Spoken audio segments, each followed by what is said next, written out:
Hello everyone, আমি তোমাদের সবার প্রিয় শেলি বলছি। তো আমি সেদিন বেরিয়ে পড়ি কাজের উদ্দেশ্যে ব্যারাকপুর। ছিল রিসেপশন ব্রাইড। তো আমরা তিনজনে যাইনি, একজন নেমে পড়েছিল, গেছিলাম আমি আর তিয়াশা। তো অনেকটাই দূর ছিল, তো অনেক টাইমও ছিল, তো অনেক ভিডিও আমরা তুলি। আর দেখো গিয়েই পোজ দিতে শুরু করে যায় তিয়াশা। এত সুন্দর করে সাজিয়েছে পার্কটার নাম হচ্ছে ইউনিভার্সাল পার্ক। তো এখানে অনেক পিকনিক স্পটও আছে, তোমরা অবশ্যই পিকনিকেও করতে পারো। খুব সুন্দর একটা লোকেশন।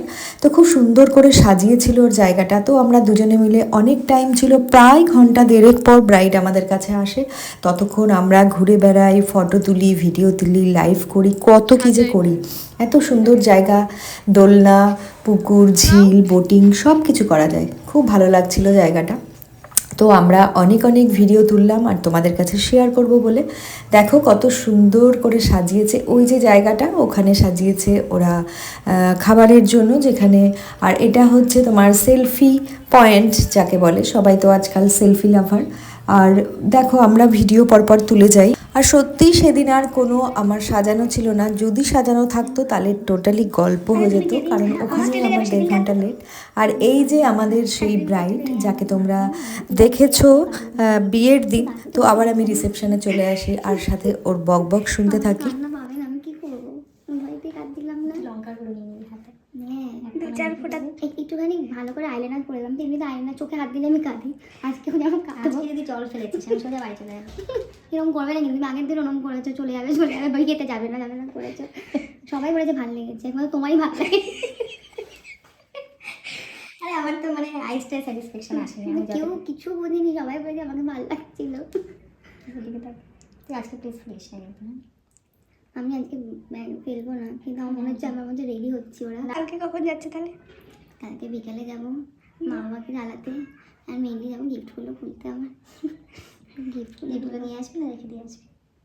সব আনা যাবে না, কিছু কিছু নিয়ে আসবো।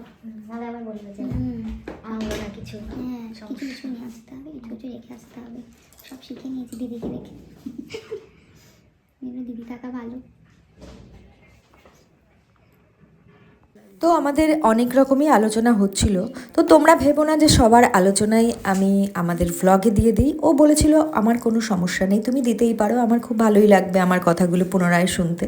তো যাই হোক, এই জন্য আমরা তার ক্লিপিংসগুলোও তুলছিলাম। আর ওর বক বক শুনতে শুনতে আমি খুব সুন্দর করে ওর একটা লুকস নিয়ে এসেছিলাম। ও চেয়েছিল একটা রানীর লুক দিতে। তো যাই হোক, তোমাদের সবার উদ্দেশ্যে বলি, তোমাদের এই দেখো কি করছে। ওদিক দিয়ে সব গোছানো, আমার একটু ঘুম পেয়ে গেল, তো একটু শুয়ে পড়লাম। বললাম তিয়াশা তুই শাড়িটা পরা, আমি একটু শুয়ে নিই। তো সেটারও ক্লিপিংস নিয়ে নিল। যাই হোক, এভাবে টোটাল কাজটা আমরা কমপ্লিট করলাম। তোমরা বুঝতেই পারছো, যদি এক জায়গায় দেখো কি কাণ্ড, আবার নাচ করছে। আমি শাড়ি পরাবো কী করে, ও আনন্দে আত্মহারা। আমাদের যাওয়ার সময় বলছে একটু দাঁড়িয়ে যাও না, আমরা সবাই মিলে একটু ঘরের মধ্যে তিনজনের নেচে নেই, ভাবো কাণ্ড। তো যাই হোক, এইভাবে খুব মজা করেই ওর লুকটা আমরা কমপ্লিট করলাম। ও চেয়েছিল একটা রানী লুক, তো আমরা তাকে দেওয়ার চেষ্টা করেছি। তো দেখো ওর এক্সপ্রেশন, ও প্রথম দেখার পর ওর খুব ভালো লেগেছিল। আর ওর সাথে ওর হাজব্যান্ডকেও একটু গ্রুমিং মেকআপ আমরা করে দিয়েছিলাম ওর রিকোয়েস্টে। তো তোমাদেরকেও একটু বলি, যদি 1.5 ঘন্টা এক জায়গায় লেট হয়, তাহলে আরেক জায়গায় পৌঁছাতে আমাদের কতটা লেট হবে। তো প্লিজ তোমরা একটু টাইমিং মেনটেন করো আর দেখে নাও ওর ফুল লুক কেমন লাগছে ওকে। ও অনেক ছোটোবেলা থেকে আমার কাছে আসে, আমাকে পিসি বলে, খুব ভালোবাসে। তো সেইভাবেই ওকে আমরা ওর মন মতো করে সাজানোর চেষ্টা করি। আর তোমাদেরও কেমন লাগলো তোমরা অবশ্যই জানিও। তো সাথে সাথে তো আমাদেরকে অনেক অনেক রিকোয়েস্ট করে যে আমাদের ব্যাগটাকে পর্যন্ত আটকে রাখে, যে না আমাদেরকে ডিনার করেই যেতে হবে। তো লাস্ট অবধি আমরা স্ন্যাক্স খেয়েই বেরিয়ে পড়ি, কারণ অনেকটা দেরি হয়ে গেছিলো।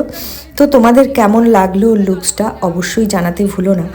আর ও তো নিজেকে দেখে সম্পূর্ণই আপ্লিত, যে ও ভাবতেই পারছিল না ওকে এত সুন্দর লাগছে। অনেক কিছু বললো, অনেক সুন্দর সুন্দর রিভিউ দিল, কিন্তু সরি তোমাদেরকে আমি ওর রিভিউটা শোনাতে পারলাম না, কারণ ব্যাকগ্রাউন্ডে প্রচণ্ড জোরে মাইক বাজছিল। আর তোমরা জানো যে গান যদি আমি দেই ভিডিওতে তো কপিরাইট পড়ে যাবে, সেই কারণে আমি আর দিতে পারলাম না। সরি ওর রিভিউগুলো, সুন্দর সুন্দর রিভিউগুলো।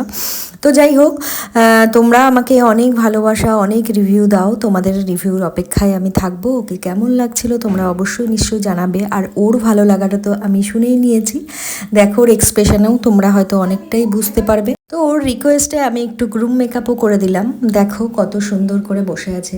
আমি ওর হাজব্যান্ডকে বললাম যে উপর দিকে তাকিয়ে বসে থাকো, দেখো কি কিউট ব্যাপারটা। ও আর উপর দিক থেকে নিচে চোখই নামাচ্ছে না, ওকে বললে ও হয়তো 100 বার চোখটা নামাতো, কিন্তু ওর হাজব্যান্ড একবারও করছে না।